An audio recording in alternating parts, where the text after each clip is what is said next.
across the board, this government fails to take responsibility for their failures. When things go wrong, it's always somebody else who is responsible. It's always somebody else's fault.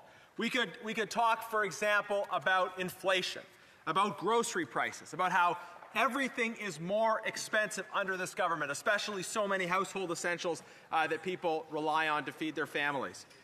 And so their response to it is not to acknowledge at all the role that their policies have played in this.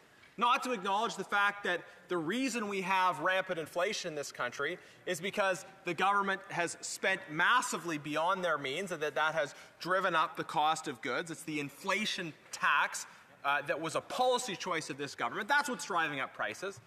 But now they want to present themselves as there to solve a problem that they themselves have created with absolutely no recognition of the role that they have played fundamentally in causing that problem. We can talk about the housing challenges.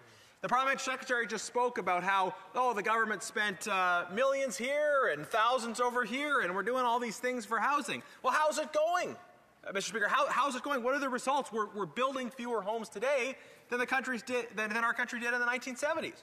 We are way behind in terms of meeting these needs, and this is because of policies that have been implemented by this government. So whatever this government is doing, it's not working. There's been a massive increase in housing costs that you just can't blame on exogenous factors. It's not the war in Ukraine that's causing the price of housing to go up. When will this government take responsibility for their failures?